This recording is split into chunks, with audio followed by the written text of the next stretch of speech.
Assalamualaikum warahmatullahi wabarakatuh. Saya Ardiana Putri dari kelas Kebijakan Pendidikan I akan mempresentasikan bab analisis studi kasus kebijakan pendidikan di Indonesia yang meliputi kebijakan pendidikan karakter dan kebijakan pendidikan inklusi. Adapun sebab tema yang akan saya bahas yaitu meliputi yang pertama, latar belakang adanya kebijakan pendidikan karakter dan inklusi di Indonesia. Yang kedua, teori kebijakan pendidikan karakter dan inklusi di Indonesia. Yang ketiga, formulasi kebijakan pendidikan karakter dan inklusi di Indonesia. Yang keempat, implementasi kebijakan pendidikan karakter di Indonesia. Dan yang kelima, evaluasi kebijakan pendidikan karakter di Indonesia. Baiklah, sebelum saya membahas kebijakan pendidikan karakter dan kebijakan pendidikan inklusi, saya akan membahas mengenai kebijakan pendidikan. Kebijakan pendidikan telah ada di Undang-Undang Nomor 20 Tahun 2003 tentang Sistem Pendidikan Nasional yang berbunyi, pendidikan nasional berfungsi mengembangkan kemampuan dan membentuk watak serta mencerdaskan kehidupan bangsa, bertujuan untuk berkembangnya potensi peserta didik agar menjadi manusia yang beriman dan bertakwa kepada Tuhan Yang Maha Esa, berakhlak mulia, sehat, berilmu, cakap, kreatif, mandiri, dan menjadi warga negara yang demokratis serta bertanggung jawab. Oleh karena itu, Kementerian Pendidikan Nasional sebagai lembaga yang bertanggung jawab terhadap penyelenggaraan pendidikan di Indonesia yang memandang pentingnya pendidikan karakter dalam diri anak didik agar menjadi bekal kelak di masa depan dalam menggapai cita-cita anak bangsa, mempunyai peran penting untuk membuat kebijakan pendidikan karakter dan inklusi di Indonesia, melihat berbagai macam studi kasus atau permasalahan-permasalahan yang ada di Indonesia saat ini dan sebelum-sebelumnya. Baiklah, selanjutnya saya akan membahas mengenai kebijakan pendidikan karakter. Yang pertama yaitu latar belakang adanya kebijakan pendidikan karakter di Indonesia. Kehidupan masyarakat Indonesia saat ini dan sebelum-sebelumnya pada waktu dahulu kala pada umumnya kan terasa kurang nyaman, menyimpang, dan kurang tertib. Sebagai akibat dari meningkatnya perilaku moral manusia yang melakukan berbagai tindakan buruk, misal ugal-ugalan di jalan, anak remaja mabuk-mabukan gitu. Keadaan ini memerlukan adanya penanaman nilai-nilai pendidikan karakter yang secara efektif dan transformatif. Pendidikan saat ini lebih dilihat sebagai investasi yang dilakukan di bawah nilai bisnis yang cenderung mengukur keberhasilannya dari segi perkembangan dan pertumbuhan ekonomi, tanpa dibarengi oleh sikap mental yang berbasis pada landasan moral, etika, dan spiritual. Maka dari itu, adanya kebijakan pendidikan karakter di Indonesia bertujuan untuk meningkatkan mutu penyelenggaraan dan hasil pendidikan yang mengarah pada pencapaian pembentukan karakter dan etika mulia murid secara utuh dan terpadu dan berimbang sesuai dengan standar kompetensi kelulusan. Pernah dengar kisah Ki Hajar Dewantara? Lah, beliau ialah pencetus pendidikan, terutama dalam kebijakan pendidikan karakter. Akhirnya beliau membuat sekolah taman siswa. Adanya sekolah taman siswa, maka kebijakan pendidikan karakter atau pendidikan karakter di kota-kota itu diterima masyarakat dengan baik, terutama orang tua.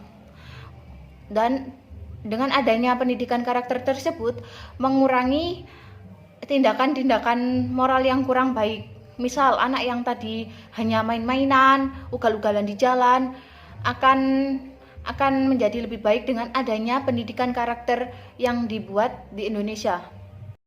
Selanjutnya, saya akan membahas teori kebijakan pendidikan karakter di Indonesia. Pendidikan karakter di Indonesia adalah upaya perbaikan dalam tatanan konsep pendidikan, perundang-undangan, peraturan, dan pelaksanaan pendidikan, serta menghilangkan praktik-praktik pendidikan di masa lalu yang tidak sesuai dan kurang baik. sehingga segala aspek pendidikan di masa mendatang menjadi lebih baik. Kebijakan pendidikan diperlukan agar tujuan pendidikan nasional dapat dicapai secara efisien dan efektif. Adapun fungsi pendidikan karakter di Indonesia yaitu membantu kehidupan kebangsaan yang multikultural, membangun peradaban bangsa yang cerdas, membangun sikap warga negara yang cinta damai, kreatif, mandiri, dan mampu hidup berdampingan dengan bangsa lain dalam suatu harmoni.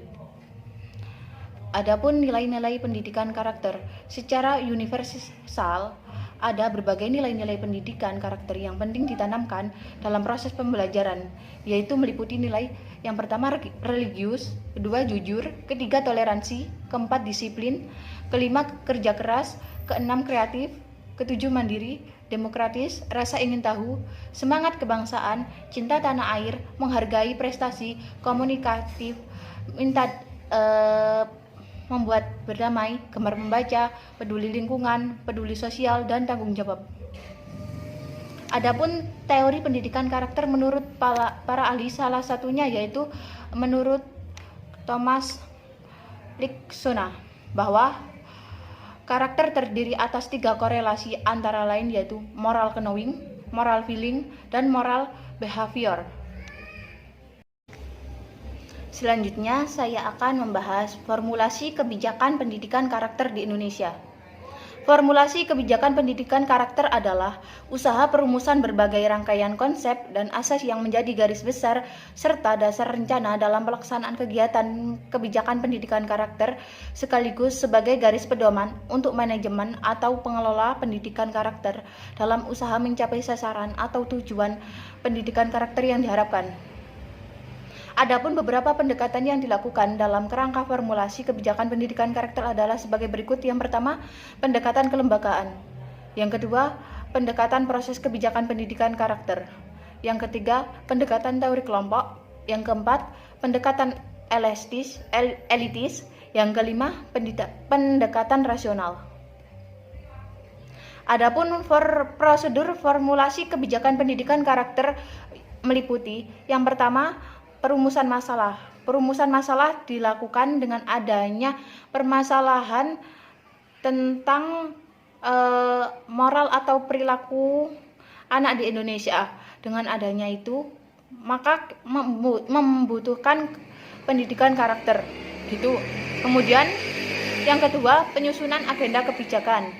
Yang ketiga, membuat proposal kebijakan, dan yang terakhir, pengesahan perumusan kebijakan. Selanjutnya, saya akan membahas mengenai implementasi kebijakan pendidikan karakter di Indonesia. Keberhasilan implementasi kebijakan tidak terlepas dari peran guru, serta sistem yang mendorong motivasi serta komitmen guru. Sumber daya yang tersedia menentukan bagaimana implementasi program pendidikan karakter. Implementasi program pendidikan karakter akan berhasil dengan adanya dukungan sumber daya manusia, anggaran, sistem pengelolaan pendidikan karakter, menggambarkan bagaimana pengorganisasian pekerjaan serta pembagiannya, serta prasarana dan sarana, serta kondisi lingkungan yang kondusif. Dalam implementasi program pendidikan karakter, belum adanya dukungan struktur organisasi yang artinya, secara formal tidak ada pembagian kerja untuk mencapai tujuan. Pembagian kerja dilakukan secara informal. Pengelompokan pekerjaan dilakukan secara sederhana, di mana pekerjaan dikelompokkan sebagai pekerjaan pengelolaan dan pembinaan serta pengawasan kegiatan. Paude menjelaskan bahwa 2 faktor dalam implementasi kebijakan adalah kapasitas dan kemauan publik yang tertuang dalam kebijakan untuk memecahkan masalah. Kemudian, salah satu faktor penting yang mendukung dan menghambat dalam pelaksanaan kebijakan pendidikan karakter adalah budaya. Sekolah perlu mengoptimalkan bagaimana ide, keyakinan, atau pemikiran bersama tumbuh dalam penyelenggaraan pendidikan karakter. Mengapa budaya dikatakan sebagai faktor penghambat? Karena perlu kita ketahui, budaya di masa lalu dan masa sekarang itu berbeda. Dan untuk bukan menghilangkan budaya ya, sebagai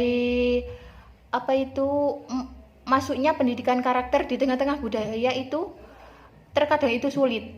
Soalnya masyarakatnya itu masih tergantung pada adat istiadat dan budaya setempat, sehingga perlu berhati-hati dan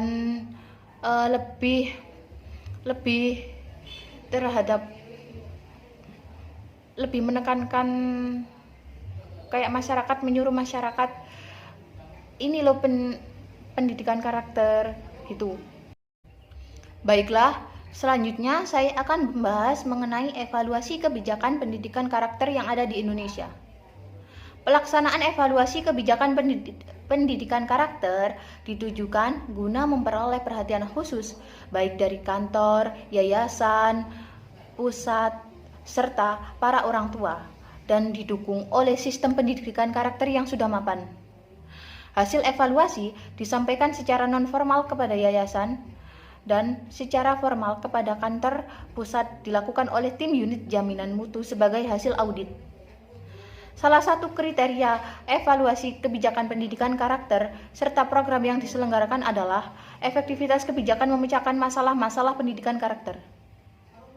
Kebijakan pendidikan karakter yang efektif dapat mempengaruhi pembentukan lulusan yang memiliki rasa toleransi tinggi terhadap keanekaragaman serta memiliki karakter. Jadi evaluasi dilakukan setelah melihat perumusan masalah, kemudian mengimplementasi dan evaluasi baru dilakukan gitu. Baiklah, selanjutnya saya akan membahas mengenai kebijakan pendidikan inklusi yang ada di Indonesia. Yang pertama yaitu latar belakang adanya pendidikan inklusi di Indonesia.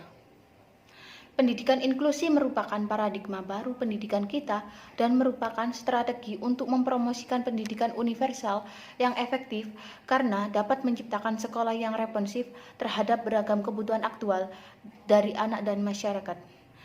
Satu tujuan utama pendidikan inklusi yaitu mendidik anak yang berkebutuhan khusus akibat kecacatan di kelas dan anak normal yang tidak mendapatkan pendidikan yang layak seperti pendidikan di kota gitu. Jadi pendidikan inklusif mengumpulkan anak yang berkebutuhan khusus dan anak yang normal di dalam satu kelas reguler yang didukung dengan kebutuhan sekolah dan fasilitas sekolah yang ada. Jadi tidak membeda-bedakan untuk mendapatkan pendidikan tersebut antara anak yang berkebutuhan khusus dan anak yang normal. Perkembangan terakhir dalam pendidikan kebutuhan khusus adalah pemikiran mengenai pendidikan inklusi. Pelaksanaan pendidikan di Indonesia telah dipayungi oleh Undang-Undang Dasar 1945 Pasal 3 tentang hak setiap warga negara untuk mendapatkan pendidikan. Kemudian Undang-Undang Sistem Pendidikan Nasional tahun 2003 Pasal 32 tentang pendidikan khusus dan layanan khusus. Pendidikan inklusi juga diatur dalam Peraturan Menteri Pendidikan Nasional Nomor 27 Tahun 2009 tentang pendidikan inklusi bagi peserta didik yang memiliki kelainan dan memiliki potensi kecerdasan dan bakat istimewa. Di Indonesia sendiri, definisi pendidikan inklusi yaitu sebagai sistem layanan pendidikan yang mengikutsertakan anak berkebutuhan khusus belajar bersama dengan anak sebayanya di sekolah reguler yang terdekat dengan tempat tinggalnya. Penyelenggaraan pendidikan inklusi menuntut pihak sekolah melakukan penyesuaian, baik dari segi kurikulum, sarana dan prasarana pendidikan, maupun sistem pembelajaran yang disesuaikan dengan kebutuhan individu peserta didik. Selanjutnya, saya akan membahas mengenai teori kebijakan pendidikan inklusi. Istilah inklusi dalam ranah pendidikan dikaitkan dengan model pendidikan yang tidak membeda-bedakan individu berdasarkan kemampuan atau kelainan yang dimiliki individu. Budianto mengemukakan bahwa pendidikan inklusi adalah penempatan anak berkelainan tingkat ringan, sedang, dan berat secara penuh di kelas reguler. Pendidikan inklusi berarti pendidikan yang dirancang dan disesuaikan dengan kebutuhan semua peserta didik, baik peserta didik yang normal maupun peserta didik yang berkebutuhan khusus. Masing-masing dari mereka memperoleh layanan pendidikan yang sama tanpa dibeda-bedakan satu sama lain. Tujuan adanya kebijakan pendidikan inklusi ialah mewujudkan suasana pembelajaran agar peserta didik secara aktif mengembangkan potensi pribadinya untuk memiliki kekuatan spiritual keagamaan, kepribadian, kecerdasan, akhlak mulia, dan keterampilan yang diperlukan dirinya, masyarakat, dan negara. Jadi, tidak menutup kemungkinan bahwa anak yang berkebutuhan khusus atau anak yang memiliki kelainan prestasinya tidak jauh berbeda dengan anak yang normal. Bisa jadi anak yang normal malah di bawahnya anak yang memiliki kebutuhan khusus tersebut. Baiklah, selanjutnya saya akan membahas mengenai formulasi kebijakan pendidikan inklusi yang ada di Indonesia. Formulasi sendiri berarti perumusan. Proses atau formulasi kebijakan merupakan langkah yang dilakukan setelah identifikasi masalah. Jadi tadi kasus mengidentifikasi masalah pendidikan inklusi, yaitu anak yang berkebutuhan khusus tidak mendapatkan pendidikan yang layak sesuai anak yang berkebutuhan normal. Jadi sebenarnya itu formulasi kebijakan pendidikan karakter dan formulasi kebijakan pendidikan inklusi itu sama saja. Yang membedakan hanya terletak pada perumusan masalah. Kalau kebijakan pendidikan karakter terletak pada perbaikan moral, untuk perbaikan moral, karakter anak bangsa. Sedangkan pendidikan inklusi supaya anak yang berkebutuhan khusus mendapatkan pendidikan yang layak dengan anak yang berkebutuhan normal. Gitu.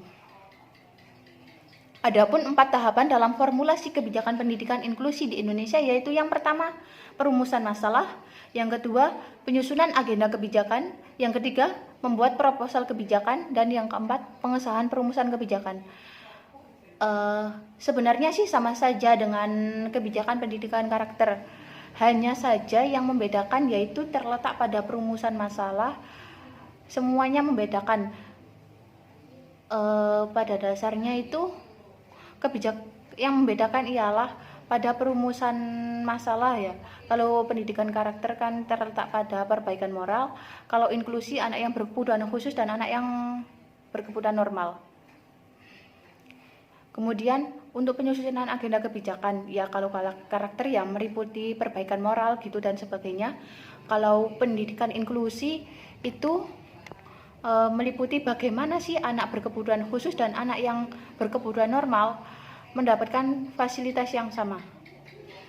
Kemudian membuat proposal kebijakan ya tentang itu. Seperti kebijakan pendidikan karakter di Indonesia ya tentang karakter. Kemudian pendidikan inklusi ya tentang mengutamakan kebutuhan anak yang berkebutuhan khusus dan kebutuhan normal. Dan pengesahan perumusan kebijakan sendiri diartikan sebagai rumusan-rumusan yang telah diperbuat untuk memecahkan masalah atau membuat solusi tentang dibuatnya kebijakan pendidikan karakter atau inklusi yang ada di Indonesia gitu. Selanjutnya saya akan membahas mengenai implementasi kebijakan pendidikan inklusi yang ada di Indonesia. Implementasi pendidikan inklusi memerlukan kefleksibelan pengelolaan dan bekerja tim untuk mencapai keberhasilan siswa.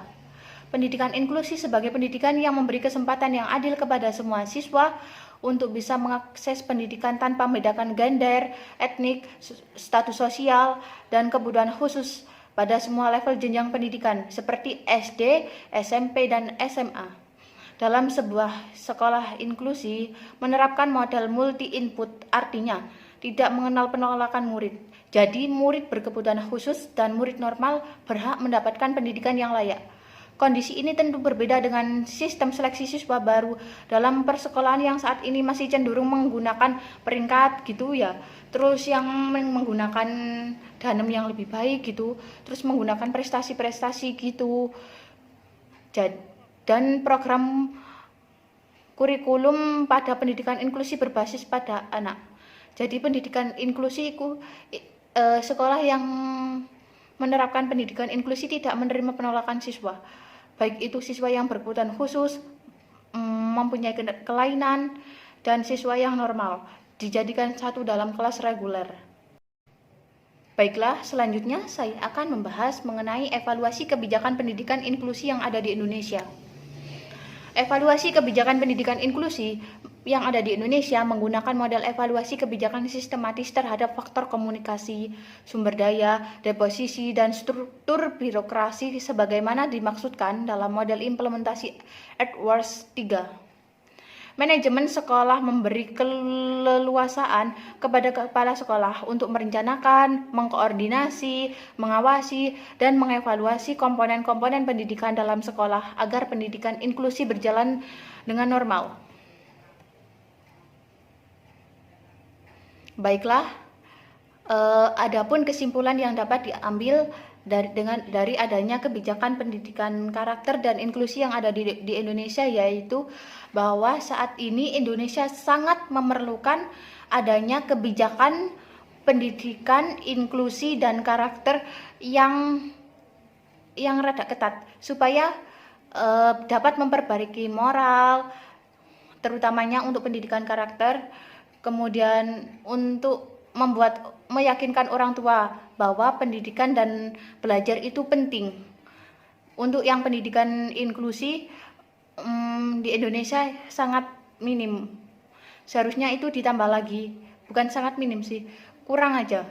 Dan kebijakannya itu kurang diperhatikan. Jadi seharusnya kebijakan pendidikan inklusi di Indonesia harus diperketat lagi supaya anak yang berkebutuhan khusus atau anak yang mempunyai kelainan dapat belajar dengan normal, dapat belajar dengan siswa-siswa sebagaimana mereka belajar di sekolah siswa yang normal gitu. Jadi pendidikan inklusi itu sangat penting bagi siswa yang berkebutuhan khusus terutamanya, dan yang memiliki kelainan dengan siswa yang normal tetapi tidak mampu, atau siswa yang normal tetapi hidupnya kayak di desa yang rada jauh dari fasilitas yang ada gitu. Makanya perlu diadakan kebijakan pendidikan dan karakter yang ada di Indonesia. Baiklah, cukup sekian presentasi dari saya. Jika ada salah dan kata, saya mohon maaf yang sebesar-besarnya. Semoga presentasi dari saya dapat membawa manfaat bagi semuanya. Terima kasih. Wassalamualaikum warahmatullahi wabarakatuh.